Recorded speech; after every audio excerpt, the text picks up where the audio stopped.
How you doing, A B B? It's a me, a b a b. Did you like that?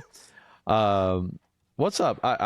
I'm back for another episode. I'm excited because I don't know. This new format's fun. I'm re excited about what we're doing again, and I got to play a little disc golf this week. If you didn't check that on the in the bag Instagram, if you're not following, please give us a follow. But me and my two sons and my buddy Cal, shout out Cal.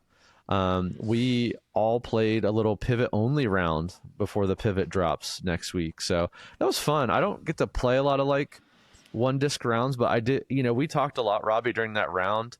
Because I know you've said it to me like I don't know, maybe 300 times at this point, but there's just something that comes out when you play a one disc only round. It's just like I don't know, it's a whole different vibe. It's a different feel. It lets you remember like kind of what disc golf is.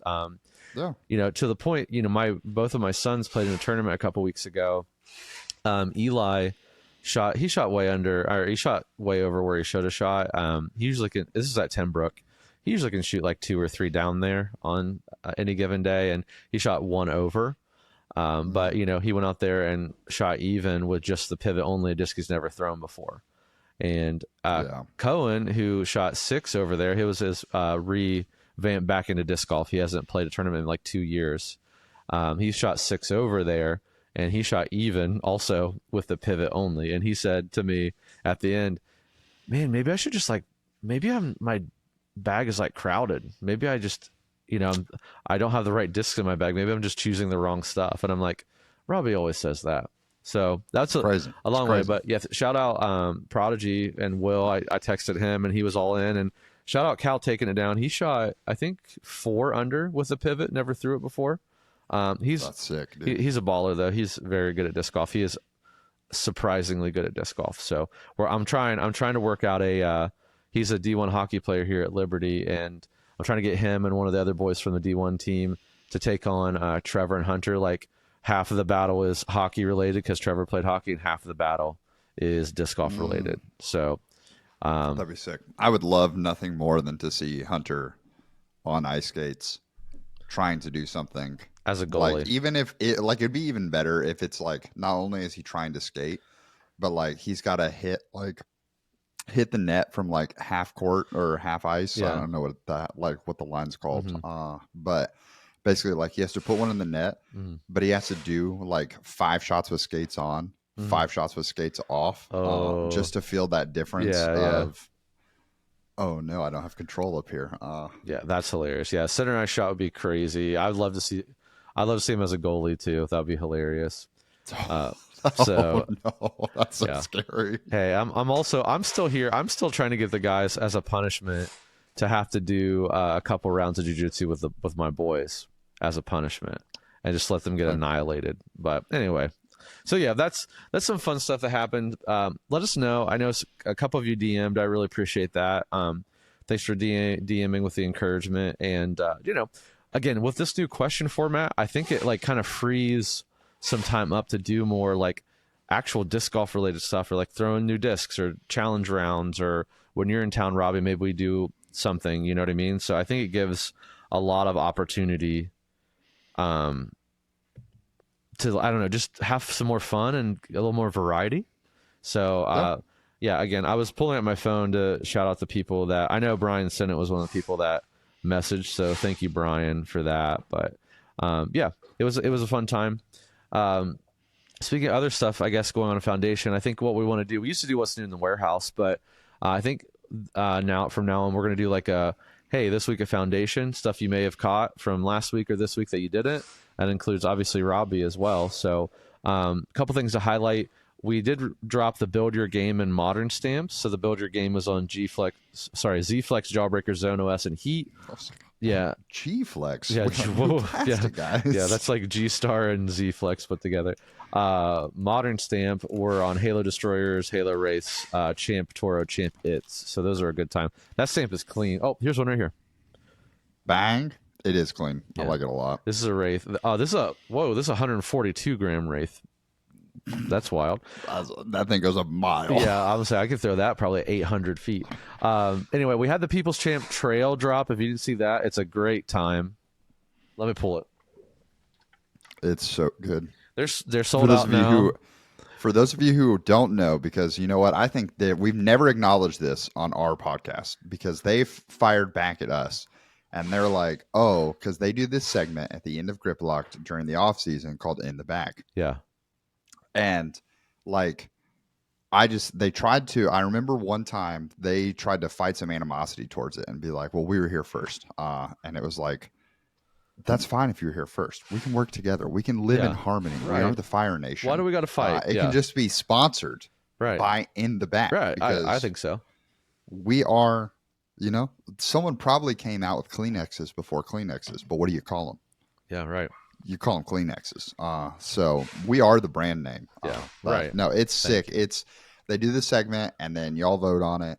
And they like have these wacky challenges where it's like, what are 4 uses for a disc golf disc that aren't disc golf? And so Hunter won the poll, and so the stamp is him coming off the top rope, just demolishing dropping Trevor. bows. Yeah, it's a shout out Cobb. I mean, Kelly is like just next level. He's just such a good stamp designer. I appreciate him. Also, then this Friday we have the Heck Yeah stamp. I know it was in the subscription box on Trails. We didn't do it on Trails for you subscription box people, but Robbie, you know what this disc is? Is that a Berg? That's a range. No, it's a range. It's a range. It's ranges. Yeah. So ranges, glitches, watts, detours, hex, all with the Heck Yeah stamp. All this cool rainbow fade. Sorry for you audio only people, but maybe a chance to jump over. And if you haven't subscribed to the In the Bag YouTube channel, we're close to 2,000 subs, guys. We're close. Tell your mama, tell your dad, tell your cousins, tell your neighbors. Tell your people. Yeah. That In the Bag's out here and to jump over and subscribe. But yeah, check it out. There's some cool visuals of that stuff. As far Robbie, what videos do you have coming out this week? So this week I had 2 videos drop, always going to be the answer for that. But this week was a big week. So we have, on Tuesday we dropped Buzz. I'm doing Buzz battles. Yeah. So I decided to be a hipster this year. And by hipster, I mean, I decided to join the absolute most mainstream possible mid-range I could. And I went from having no buzzes in my bag to, if we include the Buzz SS, I have 4 buzzes in my bag. So, just all in. Yikes. But one of those is coming out. So, because another thing that dropped is the DGA Tour Series, and I think that a Sully Quake has a really strong chance of making its way into my bag. They're beautiful. And so, so Buzz versus Mako 3. Okay. Really cool. And the Mako 3 that we used was dropped as a text deal last week. Yep. So we used the Bogey Bear Ranch one. Sweet. So just make sure you're in on text deals because you could have gotten a really sick Halo Star Mako 3 on the cheap. So used that battle, and then that battle we always let you vote on what the next disc is going to be. So currently the Pathfinder's winning, but the Rock 3 is also surging. The Pathfinder has lost 2 close battles so far in order to be the next disc up. So if you love Pathfinder, head over to that one, give us some support in the comments. And then on Thursday we dropped our next edition of Birdie Bash, which is where I'm trying to birdie every single hole in Birmingham. And I have a certain amount of mulligans. And if I mess up beyond that amount, then I have to give a disc away out of my bag. And I'm just going to go ahead and tell you, it was right. I guaranteed top 2 forehands I've ever thrown on camera. Really? In that video. And the only one that I think might beat it was at All-Star last year when I threw that forehand on hole 6 at New London that flexed down and got to the basket. Yeah. It's that level of a forehand. Wow. Okay. It's over 425 feet. Like, it's a 450-foot hole uphill the whole way. And I got just outside the circle. That's crazy. I mean, smash this thing. So I literally came out of my hand, and I had to. Y'all will appreciate this as the In the Bag audience. I looked at the camera, and I think I actually said, I think I killed that thing.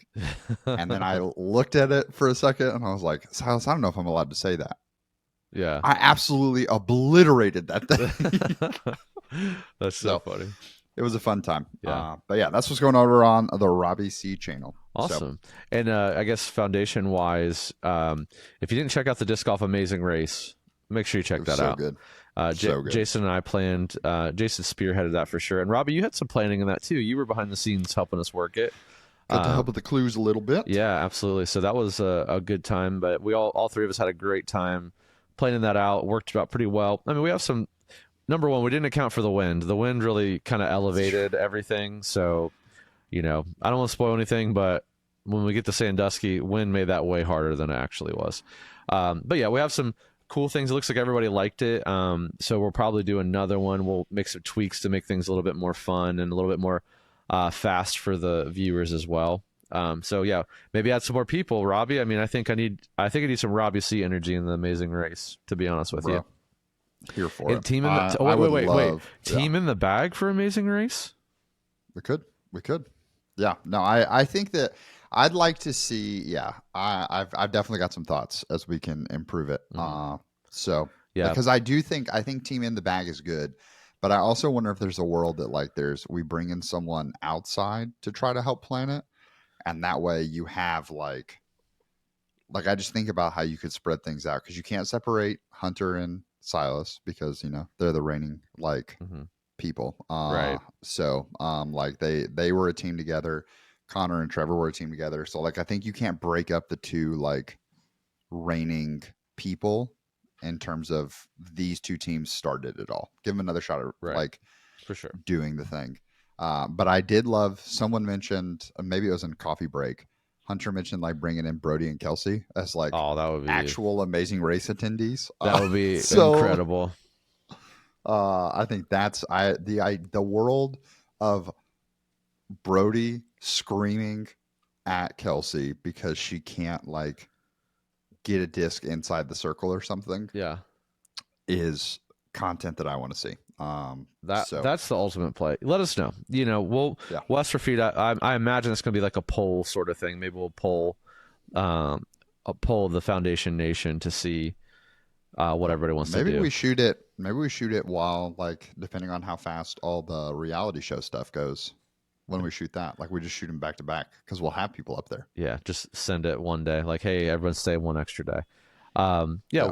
So, and also, hey, speaking of Brody is doing a Whatnot stream on the Foundation channel on Whatnot on Sunday as well. He's got a bunch of crazy discs. I'm sending a bunch of other crazy discs down for him today.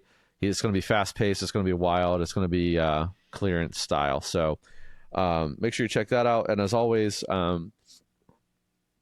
the foundation courses have launched as well. You have Brody Yeah, doing the putting basics. Robbie, you did approach, right?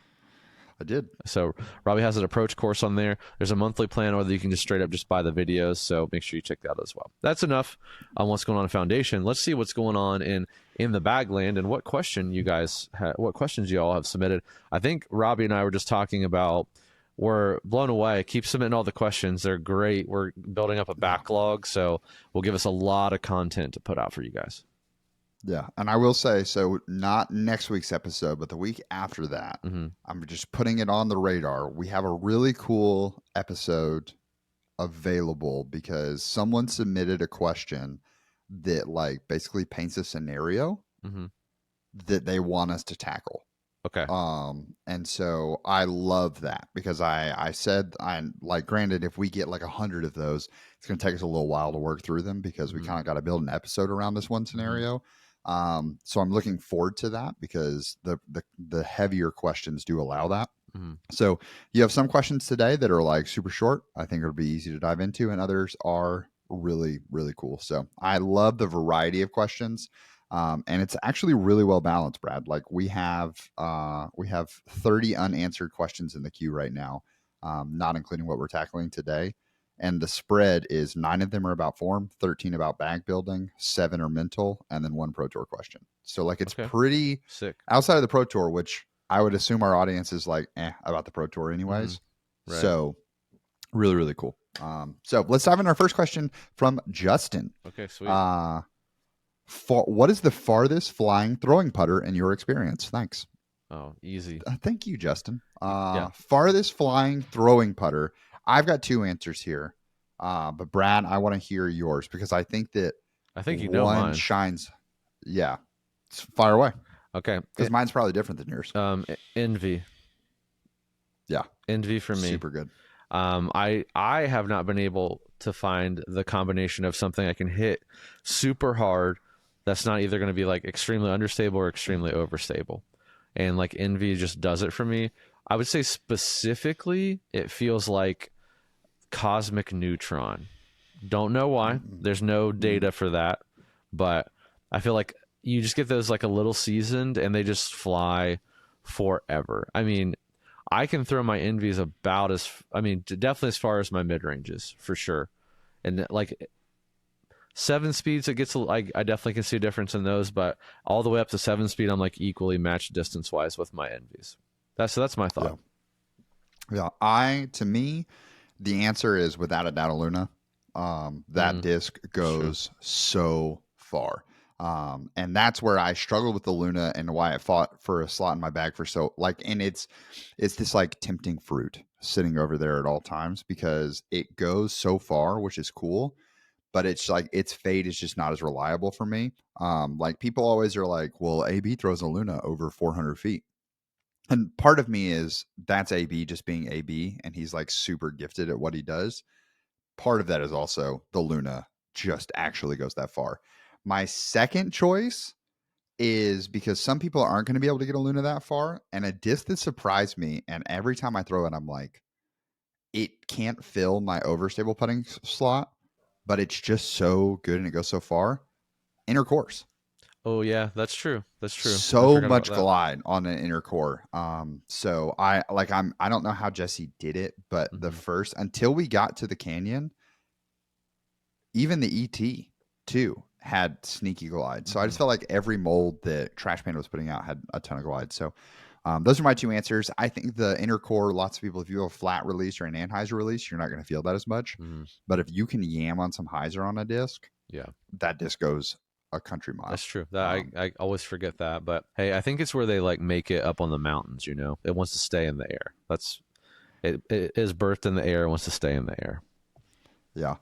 Okay, so next question is from an unnamed source. Remember, if you submit your name, we'll read it off. Hmm. And they asked, when should you move up divisions in disc golf sanctioned play?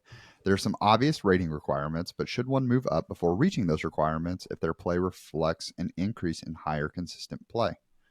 Um, so, Brad, do you have any thoughts on this, or do you want me to kind of spearhead it for a second while you gather your thoughts? I have thoughts. I don't know that they're like it's not I can't it's not lengthy. My thoughts I think how I here's how I'm approaching it because I think I'm at the bottom of the barrel and I'm trying to work up a little bit. Um, Yeah. Obviously, I think the requirements are there for a reason to give you like kind of a directionality on like what division you should play. Um, but I think you have to also just be honest. I mean, I don't know. It's integrity, so just be honest about your ability. If you're going out and you're Mhm. playing MA4 and you're smashing MA4 every time you play, then it's time to move up. The goal is not Yep. to stay in a division and just destroy. It's to, you should want to move up the ladder. So, I mean, I even struggle if I should play MA4 or MA3, Mhm. because depending on what third I'm playing in, if I'm playing in my top third, I can play like definitely. Yeah, you can crush him at three. Yeah. Yeah. But if I'm playing in my lower middle or my bottom third, then I'm right there in MA4. So Mhm. it's a hard one down there. But I think just be honest. If you're going out and consistently taking down the win in MA4, then it's time to move up. Same thing with MA3, MA2 even. Um, I would say caveat would be, and I don't have the experience. This is where you can elaborate, Robbie. I don't know between like MA2 and then like MPO, like what I mean, I think that's probably a little bit harder line, I would think, For because sure.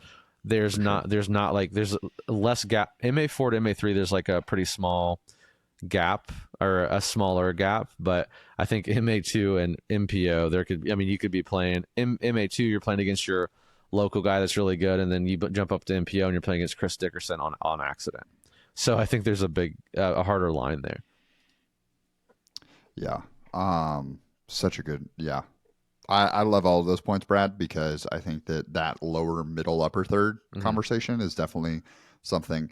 And to me, it comes down to me when you should move up comes down to really three things. One, what are you trying to get out of competition? Mm-hmm. Like if you're just hunting hardware, don't move up. Play your rating. There is nothing wrong with playing your rating. If you are rated 849 and you step into MA4 and you just obliterate the competition, you win by 10 strokes, people are going to look at you and be like, you're a bagger. Mm-hmm. But you're not because you're playing your rating. So, like, you just have to be able to slough some of that stuff off Mm-hmm. because average where you're at, that is where you should be playing. And when you play good enough consistently, your rating will force you to move up. Um, so the other thing is if what you're trying to get out of competition is to become a better player, Mm-hmm. there are times that you have to learn how to win. And what I mean by that is like if you Yep. just go from if you're 849 rated once again and you're like, hey, I want to play better competition. So you just jump into MA2. Well, your according to your rating, your ceiling and your opponent's floors are about like your ceiling is their middle thirds Right. because within 100 points essentially either way is what is like counted Mm-hmm. towards your rating. So if you go all the way up to even all the way to the top of your ceiling, that's them on a good day, Right. like an average day. So that's the like the interesting part is you want to sit there and you want to learn how to win. So I'll use a friend of the show, my friend Wes, as a great example of this. Wes at the end of 2023 was hunting wins every single tournament he played in MA3. Mm-hmm. And he was like, is it time to move up? Is it time to move up? And I was like, no, it is not time to move up because we need to learn how to win. So Wes got to feel the pressure of like, oh, I only have a 2-stroke lead and I'm going into the last 2 holes. Mm-hmm. How do I hang on to this? Valuable experience to learn what it feels like to come down the line. Mm-hmm. So I think that's worth it. Now, I do agree with the sentiment that when you play up, usually better competition makes you play better type deal. Right. If you're watching your card all doink 15-foot putts, the Mm-hmm. pressure for you to make the 15-foot putt feels a lot less because you're not watching you actively lose strokes to your card Mm-hmm. because everyone else is just making error after error. The counter argument is that everything auto sorts. So even if you move up too far and too fast, Mm-hmm. when you get to the last round or like to the next round, you're going to be around people of your same skill level anyways Right. because it's going to auto sort. Like all the Mm-hmm. people that played too far up are all going to be on same card significantly over par or whatever it is. And I'm not saying that to be cruel. Right. It's just a reality. So I agree with moving up for your rating, but if you play your rating, play to win. If you're the rule of thumb that I give a lot of people because I get asked this question a lot in DMs is if you're playing an A tier or higher, play your rating. Because like even I would say certain B tiers, play your rating. If you travel out of your town to play an event, play your rating because you just never know like okay, the MA3 field where I'm at consistently shoots in like averaging like 910, 920 or whatever. But then I could go to an MA3 field in Lynchburg and to win MA3, I consistently have to average 930 golf. Mm-hmm. You never know when you don't live in an area and you're traveling to whatever their section is. So Mm-hmm. there's a question that comes up later about a similar topic. So I'll kind of die that there. But it to me, like I said, it comes down to what are you looking for in competition, Mm-hmm. where are you at skill wise, and just sort of embracing the like I played my rating. Right. That is expectations can crush you in this game. Yep. If you are moving up because you're like, well, I just know that I've shot this. If you're the 849 rated player and you're like, well, I've shot a 910 rated round once, so I should probably move up to MA2. That's not where your average is. So I think that not only is moving up going to put you on some harder courses, Right. generally, harder layouts, generally, that's also going to hurt. So, next question comes from Thomas.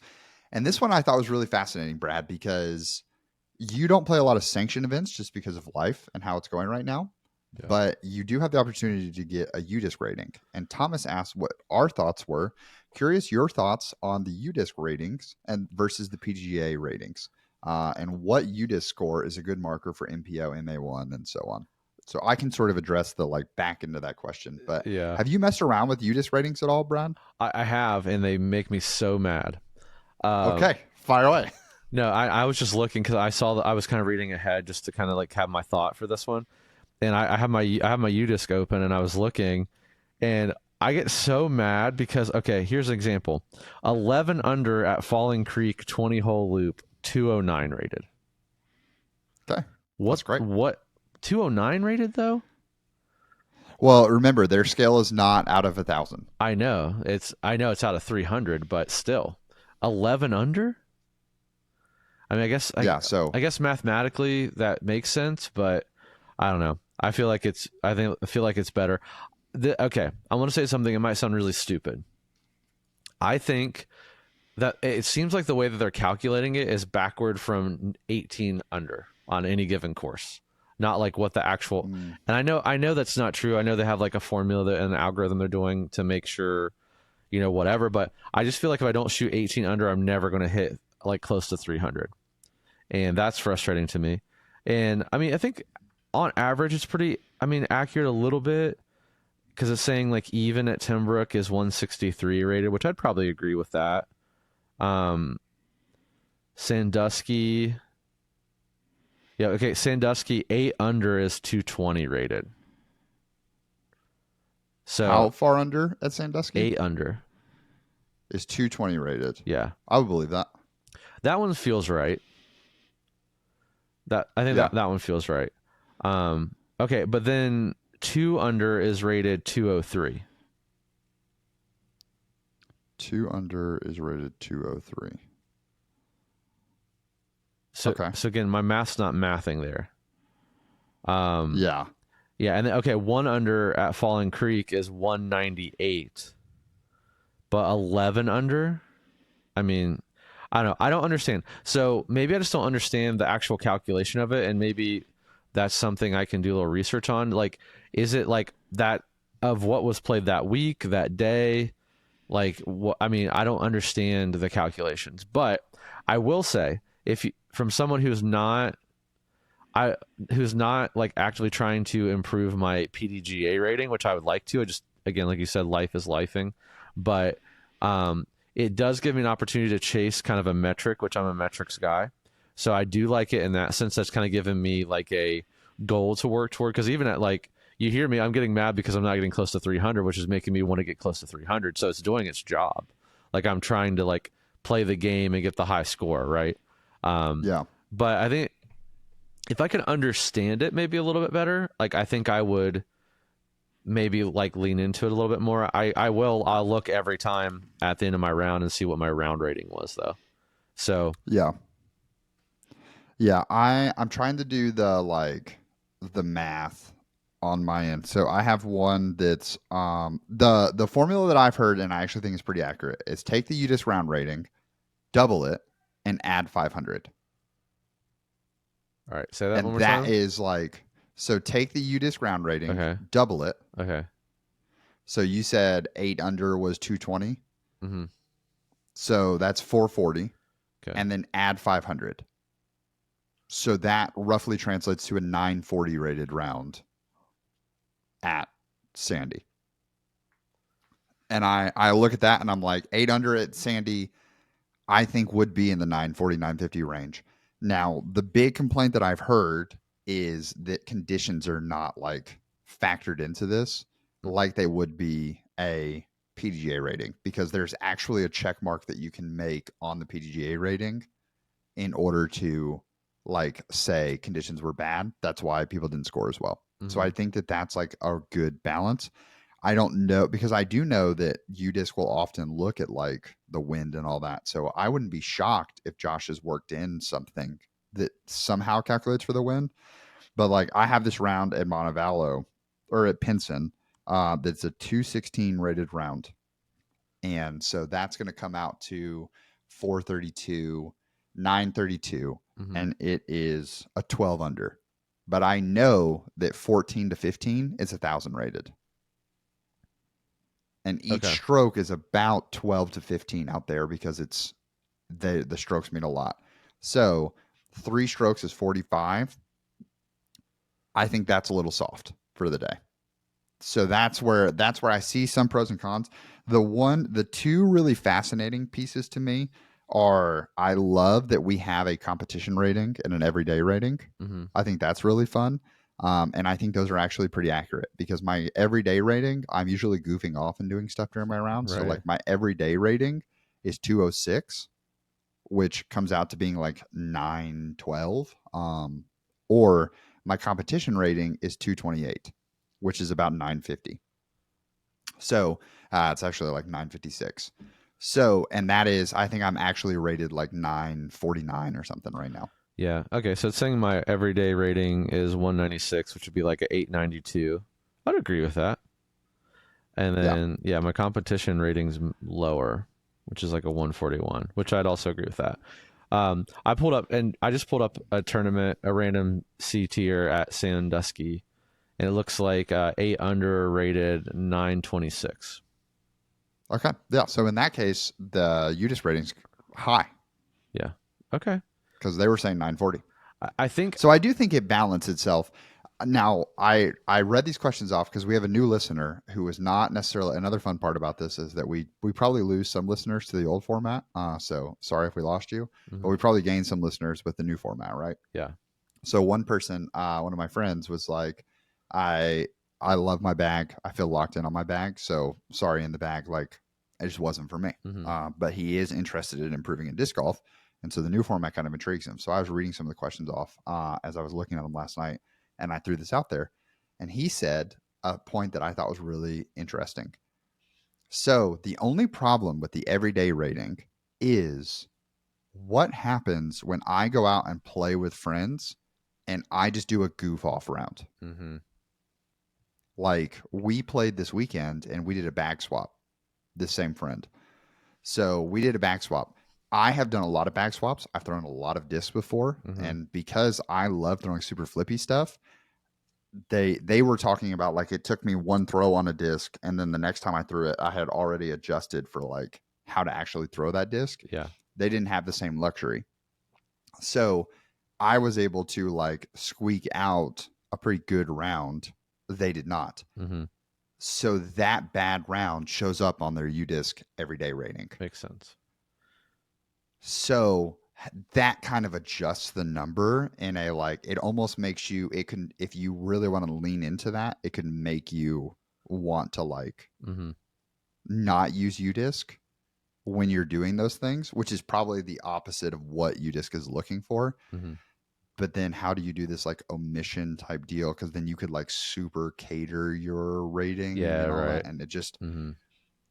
it's a little hairy on that end of things. I I guess will say, theoretically, I'm looking at it like it does auto drop them for you. So yeah, I guess that maybe that's the argument. Well, we'll drop you just play better good rounds and like it'll drop the fun ones. But I'm looking at my comp. I have 2 competition rounds in my calculation. My drop is Hyzer Club round 2 Crazy Caddy. That's my drop. yeah. And then my one that's counting is New London Longs. So There we go. That 146 makes sense then. yeah, that Like yeah, that was a rough day for me. But yeah, then yeah, my every day it looks like yeah I'm dropping a Crazy Caddy in there, a couple family rounds where I probably don't try. So yeah, yeah. okay. Can I redact my original statement? No, I'm not going to redact it. I'm going to keep it, and I'm going to show growth by saying I have now changed my opinion, and saying Okay, okay. the double plus 500 I can understand more like the rating and also getting some data, right? I said I just needed data. Looking at the Yeah, Sandusky round, everything checks out. So I'm now converted to I like the UDisc round ratings if used in a way of like I like that there's everyday versus competition, and I like that it has. I don't know. I think I did say I do like it because I do like trying to like quote unquote like score and like get and uh-huh. win. So I think I like that as well. But maybe it is a good gauge, especially if you can go out and play a couple rounds at a like okay Sandusky's a good one. Like I haven't played Sandusky solo in a minute, but if I went out there and like okay well for the next like 2 weeks, I'm gonna try to play Sandusky like 2 to 4 times and see kind of where I land as far as the UDisc rating, and then kind of average it out for myself, and then I can go look and say, okay, well, Sandusky, that's about like a 900 rated round. That's awesome. And so I can go to my next tournament, and if I see one pop up a Sandusky, I'm like, okay, I feel pretty confident I can shoot pretty well. Maybe that's a competitive place for me to play. So I can go. Mm, What for someone like me who's limiting when I'm playing, if I get to play, I definitely want to play somewhere I don't need to win, but I want to be competitive, right? And also, if yeah. I'm shooting 900 rated golf at Sandusky, I'm not going to play MA4. I'm going to play MA3 because Yeah. that's 900 casual, not 900 tournament, right? That's a different rating, but that at least is like, okay, well, I probably shouldn't play MA4 there. I definitely need to play MA3. So coming back to the previous question too, maybe that's a good way to kind of self gauge a little bit. Yeah. I would agree. I would definitely agree. Uh, yeah, I think it definitely gives you, and especially for folks that like maybe you have UDisc and you've never played a sanctioned event. Hmm.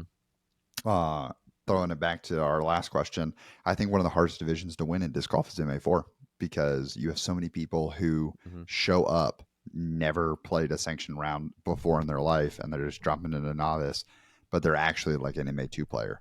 Right. So it's hard to once again call them a bagger because they didn't have a rating. Yeah, they So don't know. where else should they have gone Yeah. other than novice?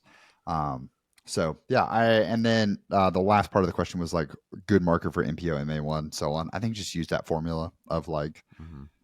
double the rating plus 500, and so you want to be somewhere in the like probably 230 to 240 range before you really consider MPO. You want to be in the like, and I say that as someone who just said I'm like 226 rated and I Hmm. play MPO.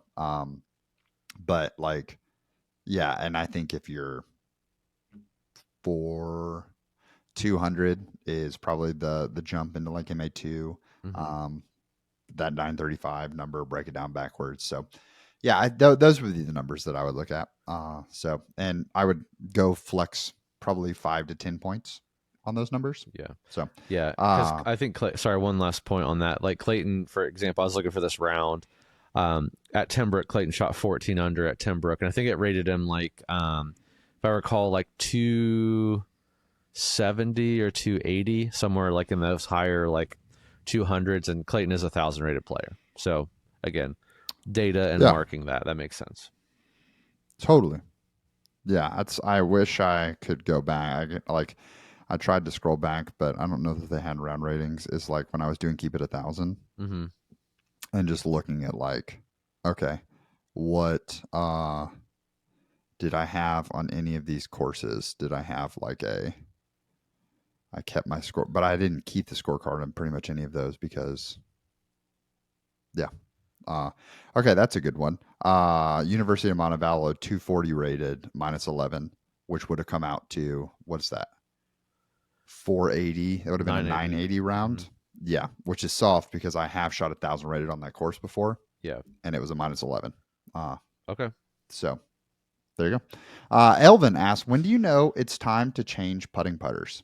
When you are not confident with them anymore, Yeah, I think that I like or Patreon tells you that. to. Yeah, you can go the foundation route and just change your putters every year and suffer through, Mm-hmm. or thrive through, depending on where you're at. But you also have the opportunity of like for Trevor, that is a huge confidence boost because he doesn't have to worry about it. He knows he has all year to figure it out. Mm-hmm. Whereas you look at Hunter, who is changing every month at this point, and that's also working for him because as soon as he starts to question the putter and be like, ah, something might be off about this, Mm-hmm. he switches putters. Now, I think that I would not advise what Hunter is doing No. to most players in the world Mm-hmm. because you're not going to find that consistency. You also So, you also have to say, is it the putter or is it me too? Don't overlook yeah, that. I think, especially if you're trying to change like your and Robbie, you're the putting expert here.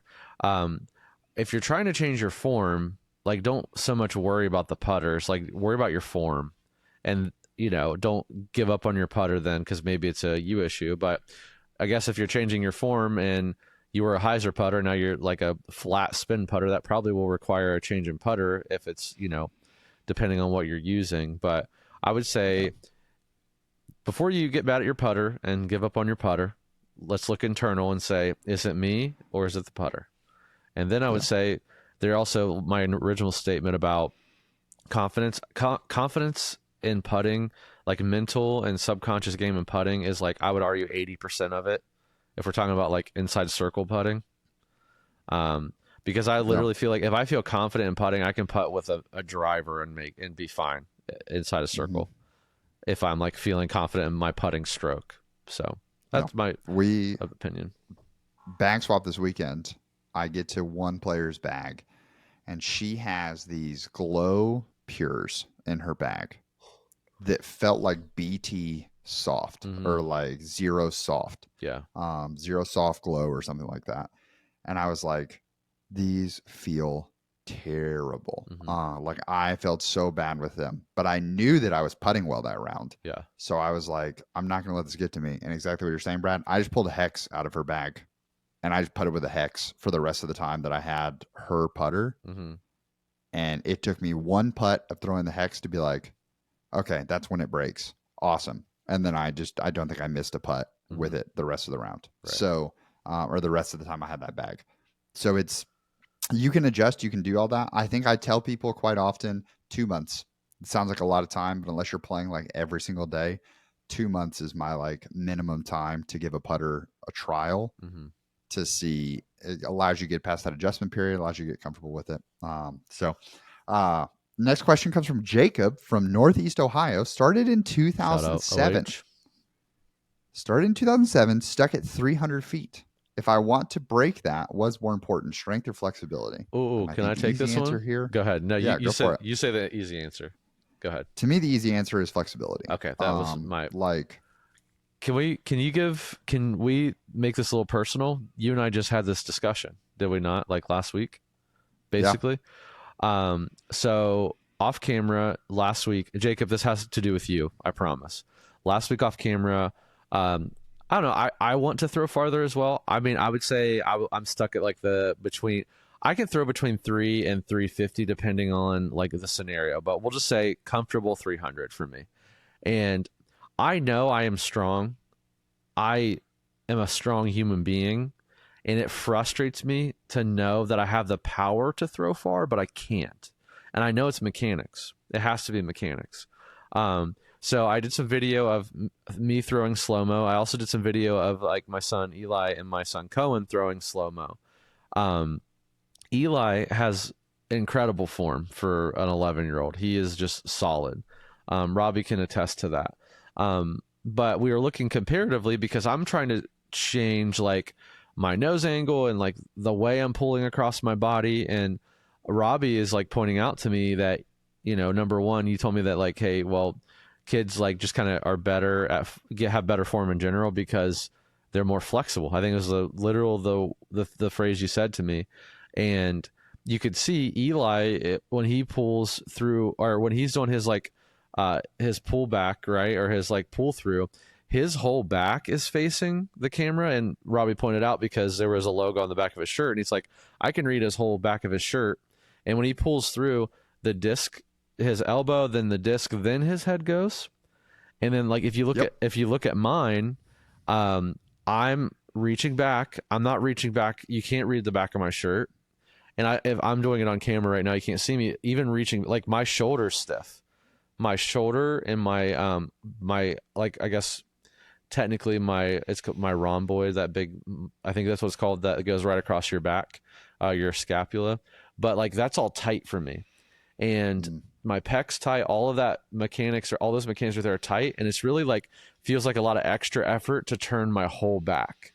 But I think what it's doing is engaging my hips, and like I have to use my lower body and engage my hips to get my body to turn like that. And it really pointed out I'm not doing that.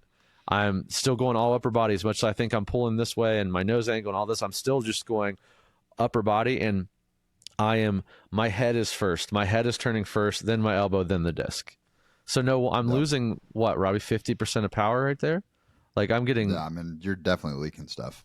So I'll let you take it from there, but I want to say flexibility because I'll be honest, I've been trying, Robbie, like just intentionally. I'm not really so much worried about my accuracy. I'm just like, okay, I got to intentionally face my back toward the object I'm throwing at, and I have to make sure, even if it's uncomfortable, even if it's like a grip lock, that my elbow and my disc are coming through, then my head's coming through. And immediately I'm throwing farther. It's not accurate, but I can like you know how it feels when you get that rotation out off of your hand. Like I'm It feels feeling like a cheat code for distance. yeah, I'm feeling more rotation. I'm throwing like I threw two throws with my FD that went like 350 plus. So again, not accurate. I'm not saying like that's what I'm throwing now, but like just Yeah. intentionally doing that is I'll get there, but I'm going to say flexibility 100% because also my 11-year-old son, who is definitely not as strong as me, throws as far, if not farther than me. Yeah. Yeah. Flexibility is huge. I'm doing a drill right now with my coach where we're calling it barrel drill, where essentially if you take your hands and lock them together, like out in front of you, I'm like, doing it. I don't remember, I don't know how to describe that position. Like, what would you say locking your hands in like that? You're You're just giving you're interlocking your fingers? yeah, you're giving someone a hug around the waist. Yeah, yeah. Yeah. So interlocking your fingers. And then, so now imagine that you take a disc, put it on your sternum, like right below your pecs. Okay. And then you push out from there. Okay. And then imagine that you're holding just a barrel of whatever between you and the disc. Okay. So Celsius for now me. Celsius. Celsius, that's a lot of Celsius, but I'm here for it. So now what you're going to do is you're going to pivot like that. And so you're going to reach, you're going to go backwards. And then when you get to the back, you're going to let go with your offhand, Okay. extend your hand out. Okay. And then as you go to swing and fire the shot, you're going to keep your hand as far away from you as you possibly can as you pull through and go to swing. Okay. Like you can let it because you're trying to hold the barrel still, Oh, essentially, gotcha. but you're like your hand can't come back to your chest. That's All the right. dream, right? Yeah, this is hard with a Um, microphone. Sorry. yeah, for sure. So as I'm doing this, I was like, well, that's just going to be so odd. I'm not going to have any power. And I'm really, once I get through this drill and get to the other side, I'm going to make a video on it. So don't worry, people, you're going to see it. But Mm-hmm. I thought I was going to have no power, but it's because flexibility wise, getting your elbow up Mm-hmm. is having the space for your arm to feel comfortable doing that, and tightness in the shoulder and all of that can be a thing because of flexibility. Mm-hmm. I was like, there's no way that I'm going to throw anything with power. And 55 miles an hour is 350. If you Mm-hmm. can throw 55, that's 350. And just doing this barrel drill where I'm like so awkwardly keeping my arm that far away, my hand that far away from my body, Mm-hmm. ripped multiple in my first tech disc session with my hand that far out that were 55. Okay. So it's like, if I can throw 55 with that separation happening, it's flexibility 100%. So not to beat a dead horse, bank flexibility, Jacob. Work on flexibility. Get some stretches in. Yeah, really encourage that. I would check out Blitz's stuff. He talks about flexibility a good bit, and that dude is jacked. Like you would think he's all strength, but his flexibility is surprising for Mm-hmm. how big he is. Justin, and curious, I thought this was such a fascinating question, Brad, because you also have a lot of cool discs in your collection. Mm-hmm. Curious, what modern day discs / plastics will we be talking about in the future the same way people talk about old Sexton Firebirds, Ricky Pigs, old Star Plastic? Basically, what are the most iconic and important or valuable discs plastics that are currently available? Well, So, go ahead. I think I'm not just saying this because he's a friend, but I'm saying that I think I don't know about value, but from like money value, but historical value. I think the Trash Panda stuff has to be there because I mean, Mm-hmm. really, Jesse and the team, the Trash Panda team, paved the way in that. I mean, you see other manufacturers like kind of following suit. I know like Trilogy kind of had some stuff going on like that before, but I think Jesse showed how like we can number one make this like an actual cycle with these discs and recycling them and making new discs, but also like kind of innovating that process. Like you can have a fully 100% recycled disc and fly well, have great, I guess like what's the word I'm looking for? It lasts a long time. Sustainability, Mm-hmm. not sustainability, but you know what I mean. It lasts for a while, good quality, and also like it feels good. So I think like that's pretty cool. Definitely anything Z Jawbreaker Flex that was kind of a big deal, right? And like Yeah. Buzzsaw, the Scorch, Flame Wheel Scorch, all of that stuff. That's pretty innovative. right? Yeah. I would say even the new splatter plastic's pretty sweet and innovative. Yeah. Uh, and so I think any of that kind of plastic is going to be definitely, again, I don't know, and I don't know if it's going to be sought after. I don't know. Are we in the era where there's going to be like plastic that's so cool that it's going to be like, oh, that's CT plastic or whatever. I don't know if we're in that era anymore. Do you agree or do you disagree? Yeah, I don't know. So looking at I tried to like break the question because I think the question is asking like two. Mm-hmm. It's asking modern day discs and plastics, right? So Yeah. to me, I look at like plastic wise. I think that at this point, most plastic that's really good, we're gonna see in mass. And I love that Yeah. you went Jesse because I also thought that. But I thought about it from how he's doing his signature series with his team this year, Mm-hmm. where he's basically letting them just cook up whatever they want to cook up. So, Yeah. like, I think about Erica's Ozones, her tour series or her signature Ozones this year. They took old West Side plastic Mm-hmm. and regrinded it Yeah. to make basically West Side esque, like chameleon Mm-hmm. Ozones. So I think about like that is going to be a run. I think about that. All of Trash Panda stuff is going to be very specific Mm-hmm. runs because the plastic finds them. They don't find the plastic. Yeah. So I think stuff like that, where like phone case inner cores, True. if you end up loving that, that's going to be something that you look after. So I think about Trash Panda in terms of runs. The only other plastic that I've seen that I just don't understand why it didn't get made in mass is Jawbreaker ESP. Oh yeah, yeah. Like that plastic was so amazing, and it's the best passion that I've ever thrown with Jawbreaker ESP. We had the Acethon zones were also in Jawbreaker ESP. Um, I thought that was a phenomenal plastic. Not sure why it isn't like widely available, Yeah. but was that a Jawbreaker ESP Zeus? Yeah.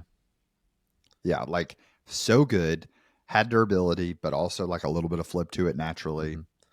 Mm-hmm. But then discs, I I think about a couple discs that I think will be lumped in with that. I think an OG Get Freaky Zone will be Correct. lumped into that, Mm-hmm. and I don't say that because like oh man, like Brody's part of the company. I just think about how many people, if you're a zone thrower, that's like Your zone. one that you go Mm-hmm. to. Um, I think about that. I already know that first run special edition trails are an odd one that people are looking for True. because they're more overstable than traditional trails. And then the other one that came to mind, because I thought this like because I'm a Ricky Pig lover. I just paid more money for a pig to get a 2020 Ricky Tank Pig than I have for a pig in quite some time, just because I wanted that run. So the other one I thought about was also in the Discraft side of things, which was I thought about 2020 Tour Series, and they just re-dropped the same plastic this year because it was so sought after, Yeah. which was that like Z Mm-hmm. swirl. Yeah, I hear that one a lot. Yeah. So I think also like any Simon line stuff, like the yep, first run Simon line stuff or special edition definitely. stuff, that's all going to be very desirable, especially the first run time lapse. Because this is a special edition, but the first run time lapses with a small like little Simon line logo on them, they also flew differently. So I think those are going to be one of those that are going to be out there as well. Also, an interesting one probably because this is kind of a new era of disc golf, like player switching so much that Mm, I think that any discs that like Gannon, I have some Gannon stamped Prodigy, right? Like stuff like that I yeah, think is also going to have value where cuz like yeah, before in sports, right? I mean that's been valuable stuff like if you have like a Montreal Canadiens Patrick Waugh card, like that's or a jersey that's worth a ton, right? Cuz he was an Avalanche guy, but before that that's where he was. So I think like any of those type of things will probably be like valued to the right people, right? Big Gannon fans, and yeah, you can collect. Oh, Gannon was at Prodigy, and then he was at Discmania. Same way with any of the disc like Isaac Robinson Prodigy, Prodigy, and then now Logid 64. So I think stuff like that, And also, the more we get, feels like we're getting more and more like champion type discs, right? So like, the Nicholas Antela, Austin open at Austin D or yeah D line D line FDs, yeah, FDs. Yeah. like something like that are like weird random plastic in a commemorative stamp. I think those for the fans of those players are going to be very collectible items at some point. Yeah. Yeah, I agree. I agree. Okay, Dylan. I have my first ever tournament coming up on the 26th. Top 3 tips for tournament play or prep for a first timer. The most classic one that I'd take a spin on is walk in with no expectations. Everyone says it. It's really hard to walk in without expectations. You have no idea what your first tournament experience is going to be like. Are you going to get jitters? Are you going to turn into Hunter in competition mode who like just becomes just like a celestial form of himself Right. and is almost unstoppable? Like I love that in Amazing Race, like Trevor and Connor are constantly talking about it throughout the video of like, guys, we just don't have that dog in us like Hunter Mm-hmm. does. That Right. man will put his body on the line for this, and he literally did. So um, I think you just walk in with zero expectations. The second is the amount of risky shots you have to take to win a tournament is, hold on, let me do the math, zero. Yeah. Uh, like most often, so many people do not score how they thought they would during a tournament. So playing for par, taking pars, can, depending on the course, obviously, if you're playing like a super birdie friendly course, you got to get some birdies. Mm-hmm. But if you play for pars, the birdies will come. And most often, landing around par can get you a pretty solid finish Mm-hmm. in, especially MA3, MA4, no matter what course you're playing. Mm-hmm. But like the birdie courses obviously adjust. And then the last one would be just be an active member of your card.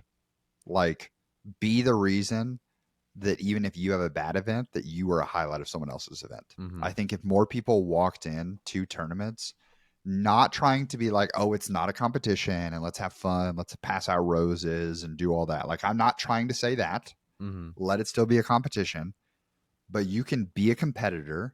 You can enjoy that fix and still make the world a better place and still like make your card worth being on.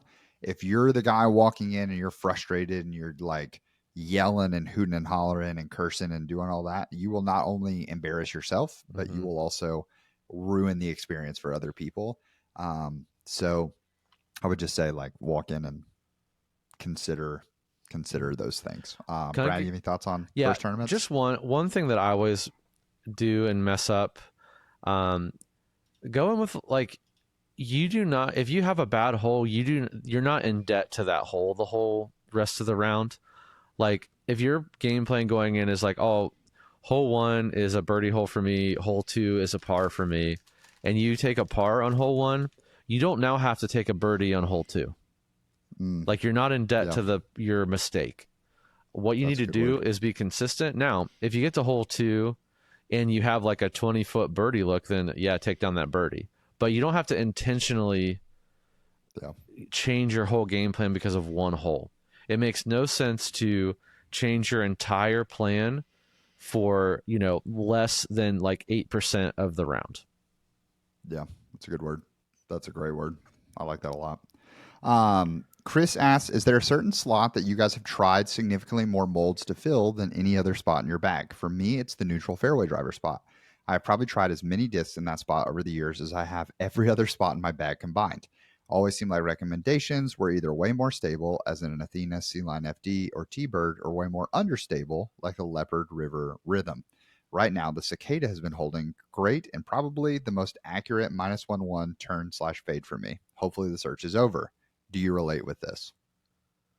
Brad, you got a spot in your bag that's like you just always have a hard, like that spot always seems to be in jeopardy? Yeah, it's slightly overstable mid ranges Mm, or understable throwing putter. Those two are I'm always searching for that like miracle, like not as overstable as my glow quake, but not as neutral as my hex, like right in the middle. And for whatever reason, me and the eclipse hex do not get along. So I'm trying to beat in a Apex Bobcat right now for that. or not Apex, Royal Bobcat for that. But I have hope that these Sully Tour Series Quakes are going to be that gym that I'm looking for. Yeah. So, but yeah, that spot's always iffy for me. And then yeah, understable throwing putter. I always go back and forth between, do I want like a really beat an Envy that will turn for me, or do I want like a PA5 that'll flip up and turn? You know, I'm always dealing with that. And I'm going to say, Chris, you need an S line FD is what you need. Mm. Yeah. Yeah. I like that. I like that a lot. 170, Because the cicada, when you 172. Yeah. get on top of a cicada, it'll turn for you. Mm-hmm. Unless they're the Z Sparkle Robbie C's, that we may have to run those again because I'm not lying.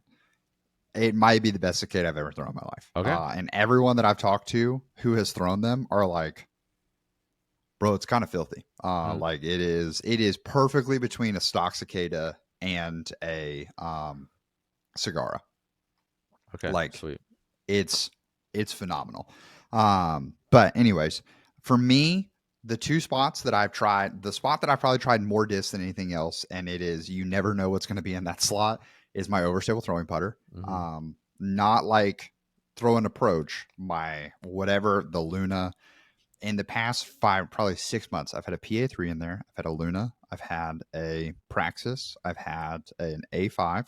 Um, I had a P3X. I've had like a gnome. Mm-hmm. I've tried so many. I had a Chief OS. Like Wow. so many discs have Random. tried to fill that slot. Yeah. And the A5's in there. I love it. And it's beautiful. And I think it's going to hold it for a little while. And I just had to give up on like sort of adjusting what I wanted out of that. Mm-hmm. And then the other is my flippy mid spot, Oh yeah. like my That's true. neutral to flippy mid, because I've had a hex that I tried to beat into that spot. I've had Mako threes in that spot. I've had dunes in that spot. Like I've got a Buzz SS currently in that slot. Mm-hmm. That specific slot has been super hard for me to fill. So I think everybody has them, and I mean we just gave 4 different options between me and Brad. I think that there's always just going to be that one spot because the rest of my bag feels rock solid. Mm-hmm. Like I'll mess around and move some stuff around just for fun, but like I could have never tried the Buzz and just been a reactor guy for the rest of my life. Would have thought nothing about it. Mm-hmm. The Justice may never leave.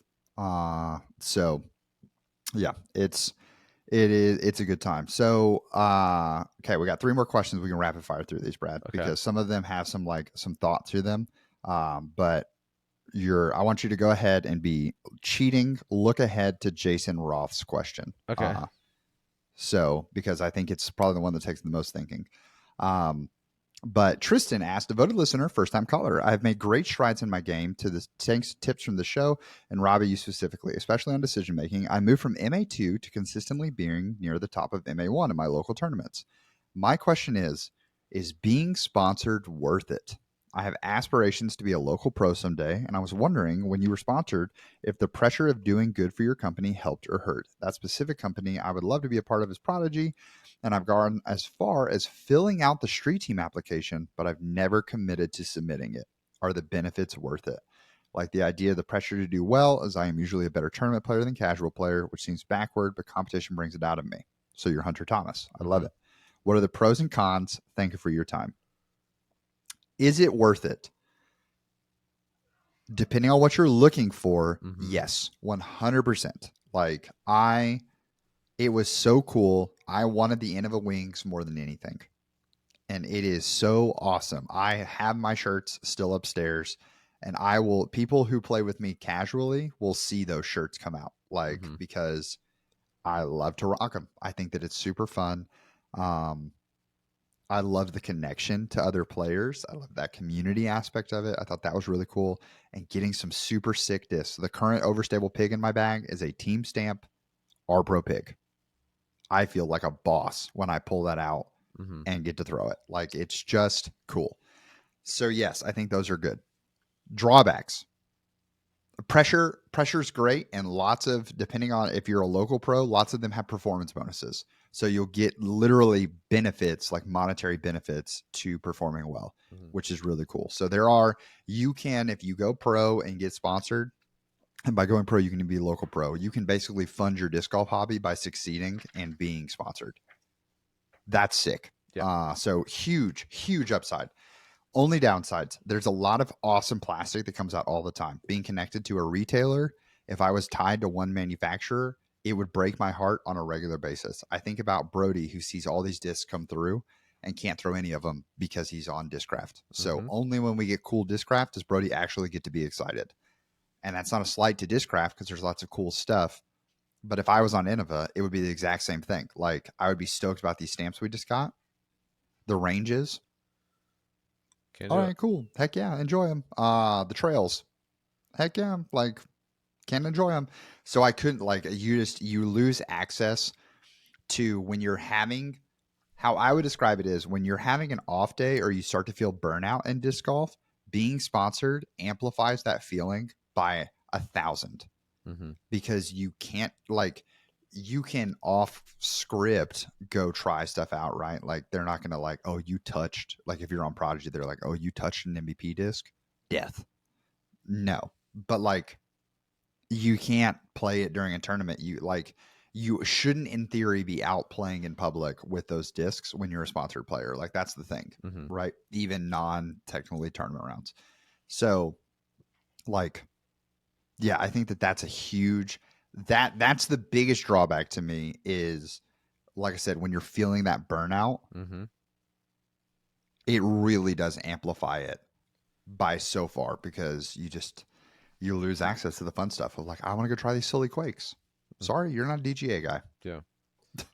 Enjoy your MX Force. Right.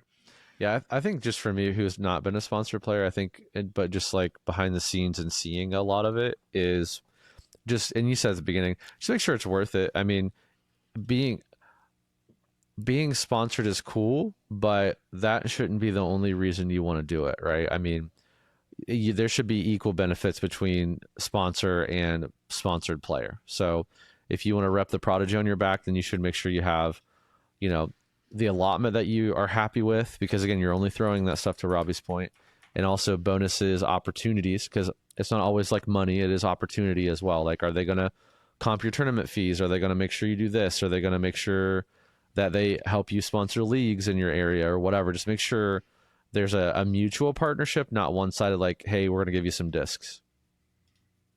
So, Yeah. Yeah. I agree. I agree wholeheartedly.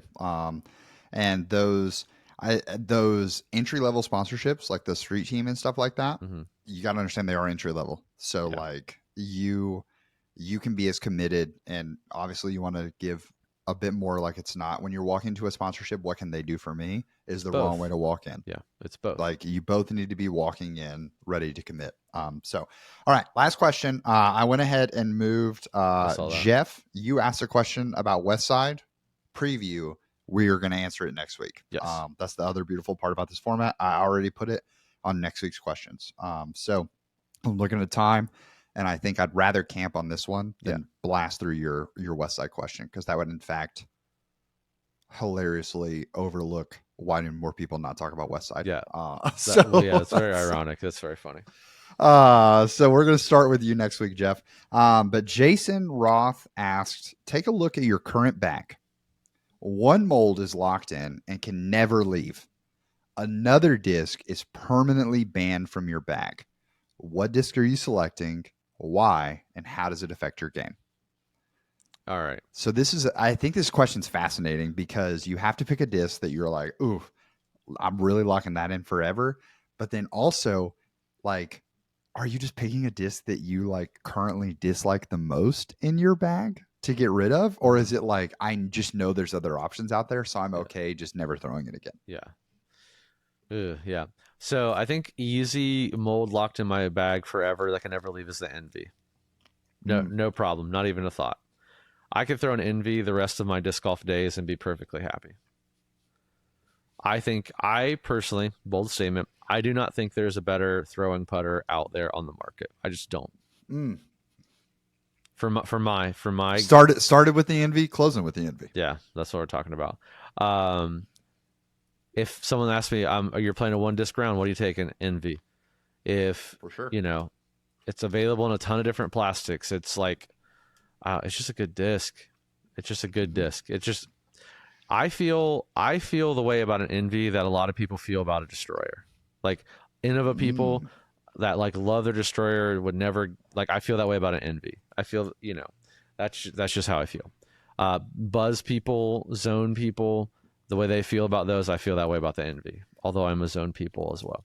Um, Permanently banned from my bag, the Gorgon, because I'm mm. so mad at that disc right now.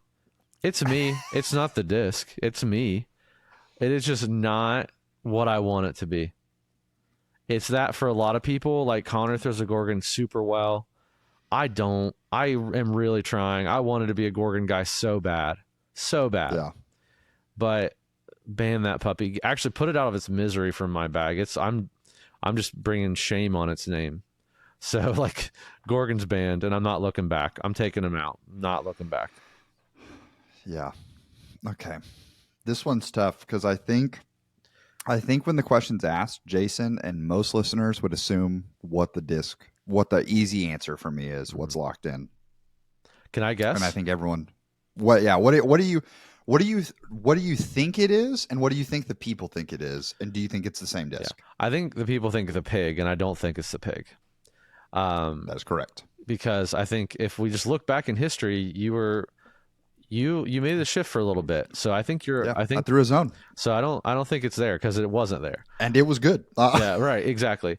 I think one of two discs, and I can't figure out which one. Um, I was gonna say either Wraith or your Raiders. Mm, So I do love my Raiders. I love my Raiders a lot, and I really I the Raiders are in my top three by a mile right now. yeah, but you always say you're not a Crawford unless you throw a Wraith. So It's true. that's Yeah, it's true. so. What is the real answer? So to me, I honestly, Oh, Justice, probably. Wizards. Was whoa, what? I think I could putt with Wizards for the rest of my life. Like I see no reason. I'm filthy putting with my Wizards. Mm-hmm. And I have gone through and like I have had an opportunity present itself that no one gets to, like 99.9% of people in disc golf don't get to do. You don't get to cook up your blend of Wizards. True. It's literally King Climo leaving KC Pro Plastic and being like, well, I hope that I make something decent. Yeah. Like, what are we doing? So Wizards, but the Justice also could be it. Mm-hmm. And that is my either here nor there. So what I might honestly do is I might just say, I as much as I love Wizards, I'll say the Justice. I'll fully lock in the Justice because I think that say my putting putters is a workaround to Right. the question. Mm-hmm. So I actually have to throw them. And we had the whole conversation earlier about like you can putt with anything. So Yeah. I love Birdie Blend putters. We aren't just running them constantly at foundation because it's like, oh man, like let's just see what more we can. They're that good, guys. Yeah. Like they sell out because they're that good. Yeah. I Right. it might be what I feel like is going to be one of my greatest contributions to disc golf is that we brought Birdie Blend plastic to the world. Like that is without a doubt the greatest impact that Foundation and the Robbie C combination has created is Birdie Blend exists. It's an easy top two of what we've done. Yeah. So the mold that I'm getting rid of, the easy answer would be to get rid of like a fringe, like super overstable disc, like my Mm-hmm. Defender at the top of the bag. Um,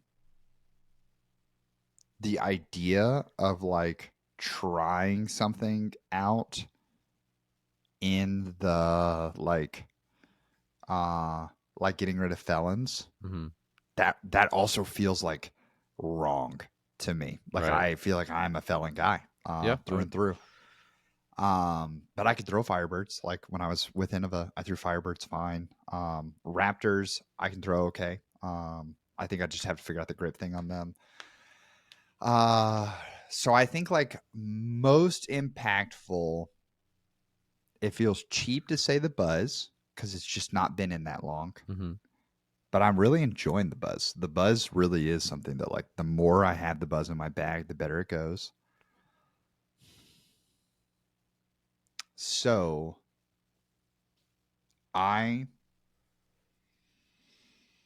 hmm, I wanted to just go gut reaction and say trail, but like, bro, the trail's so good. Yeah. Like, I imagine a world that you can't throw a trail anymore. That's a sad Yeah. world.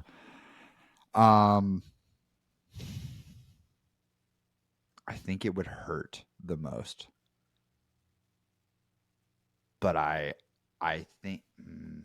I think it had like I just love all the molds in my bag, Brad. Like Robbie, I spend so much time dialing them let in. me just throw this out there. This is not real life. You don't have to commit to this. Yeah, right. Take you back from It's the nightmare. Take you back from the nightmare. This is just yeah. I'm like, oh no, theoretical. I've just lost them. I've Yeah. lost them. I would say theoretically, I probably I'd get rid of the range. Okay. That's fine. I There's would get rid of the range and never be able to throw it again. yeah. And I think I would go back to polecats. Yeah. Yeah, but there's more and more discs every day that are like that are coming out. So it seems Yeah, a safe pick too. Like you can throw other cool stuff. So, yeah. So well, the range is good. Yeah, Brad could see my terror in my eyes. I yeah, just got so locked in of the like man was I panicking just right now. So I had to reel him I back love it. in. He was trapped in his own nightmare.